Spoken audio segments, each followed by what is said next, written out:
There's dog hair on my microphone. Hey, what's up guys? It's Jen. I am finally almost over this cold and we still have a lot to talk about my myelograms. Today I want to talk about the recovery from the myelograms. What was it like after the procedure, the day of the procedure, and then the few days after the procedure? How long did it take me to feel like I was back to my baseline and stuff like that? So let's hop right in.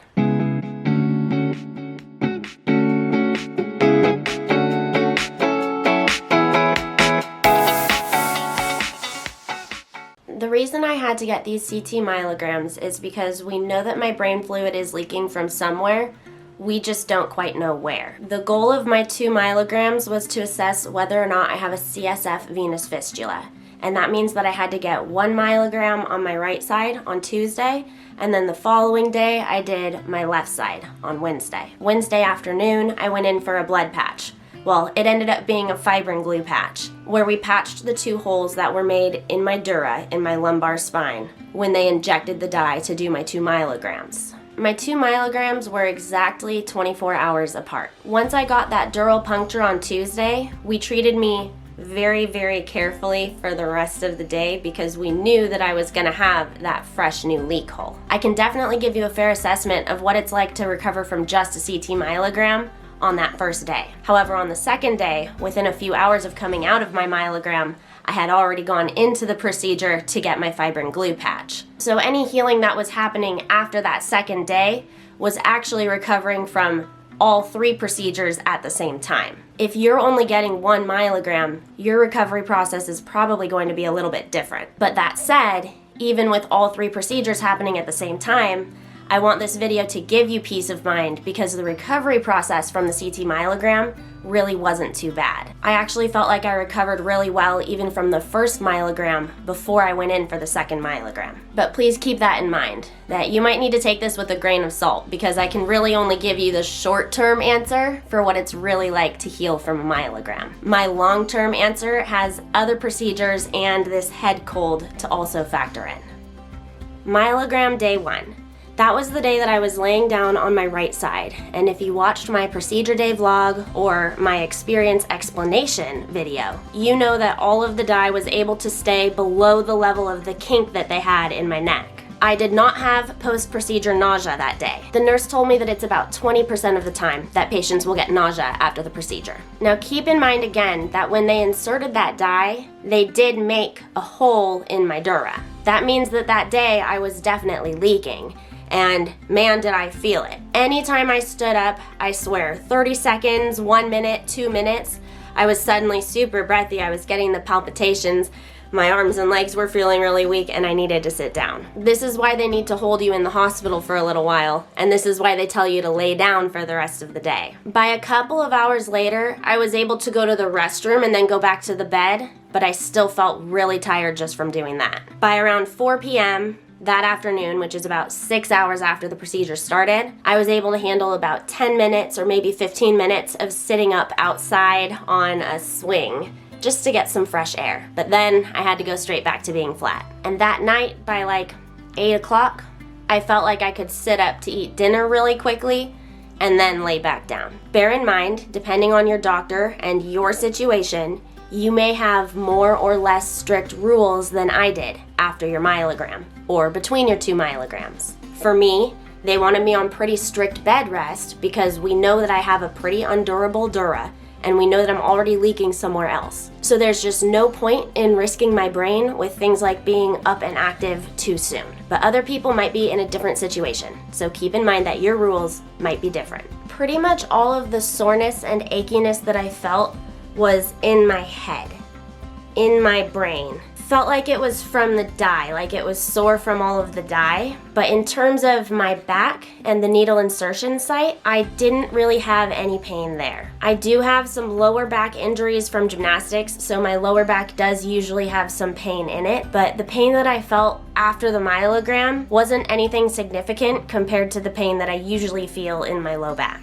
This kind of makes sense because even though it is a very scary thing to go through, the myelogram hole is literally just a needle hole. Even the bigger needle hole is only like an 18 gauge needle hole. So the little tiny incision that they make is very small, and the puncture that they make into the dura is even smaller. Fortunately, that meant no real lasting soreness for me. However, the next day I got that second myelogram, so that was another 2 needles. And then that afternoon I got the fibrin patch, so that was another 2 needles. So after 6 needles going into the same inch of my spine, then I did get some back soreness. My lower back soreness peaked at 3 days post-op, and 3 to 4 days post-patch is when back soreness usually peaks. I honestly attribute most of the soreness to the patching, or at the very least, I think that the accumulation of all 6 punctures happening within the same 26 hours is probably what caused that soreness. With just 1 myelogram, my back was really not bothered. And even with all 3 procedures, the back soreness was super minimal, and I did not take any painkillers even on the highest pain day. I want to touch on headache real quick and nausea. If you followed along my blood patch journey a couple of months ago when I did that high volume non-targeted patch, you know that I rebounded into high cranial pressure a few days after my patch. I ended up going back on Diamox. This time with the myelogram, the same thing happened. And that's pretty interesting because this time we weren't trying to fix my chronic leak.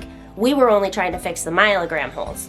So it's interesting that I rebounded into high pressure again. But either way I did, and I ended up back on Diamox. That high pressure headache was the highest pain that I felt from anything that I had during the patch, during the myelograms, during all of the recovery. Guys, that high pressure headache is when that was when I really couldn't handle it anymore. Before I had Diamox available to me, I just went for Tylenol. The doctor did prescribe me Percocet for in case I did have huge high pain after the myelograms or after my patch. However, I am breastfeeding, so I wanted to do everything that I could to avoid taking those opioids, and instead I took just the Tylenol portion of the Percocet. Guys, if you do that, keep in mind that the amount of acetaminophen that you take has to stay below the limit. If you take acetaminophen on the side and then you also take your Percocet, then you're doubling up on acetaminophen. So just be mindful of that. But I ended up taking Tylenol for the headache that I was having while we were still trying to assess whether or not I really was in rebound high pressure. Once I was in high pressure, we got that Diamox out. Once again, it took a very tiny dose for me, like 125 milligrams, and I took it just 2 or 3 times maybe over the course of a couple of days.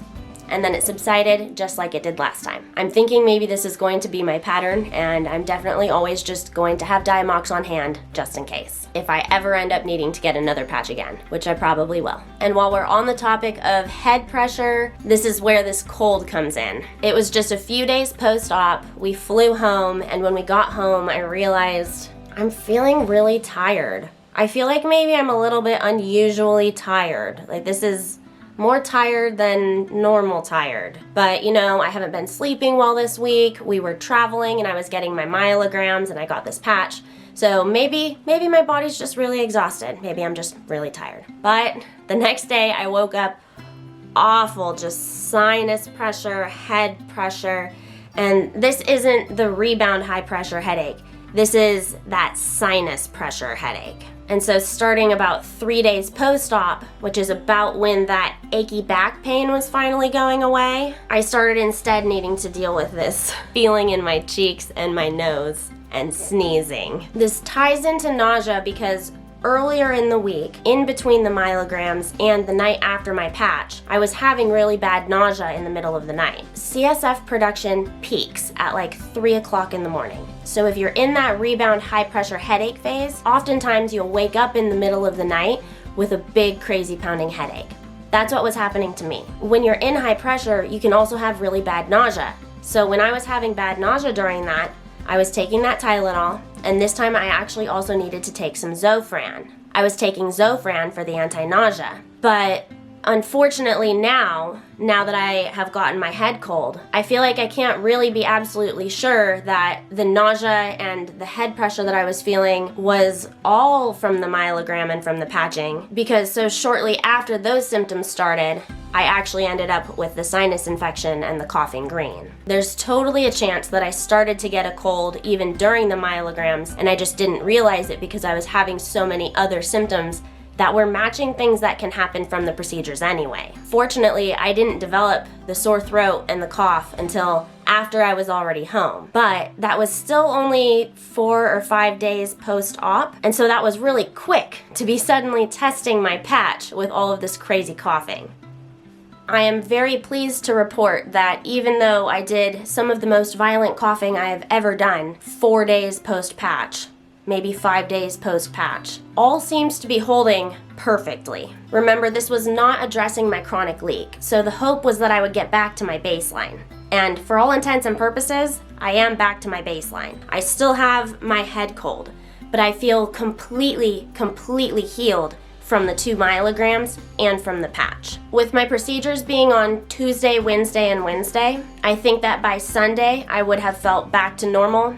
Definitely by Monday I would have felt back to normal if I had not gotten this cold. So even though the myelogram was hard to go through and the procedure itself was a little bit rough at times for 10, 15, 20, 30 minutes, I'm really thankful that the procedure itself was fast, the acute recovery portion was also really fast, and the longer term recovery has been really no big deal at all. If you need to get your myelogram, please don't put it off. I'm so glad that I did it. I'm so glad it's over with.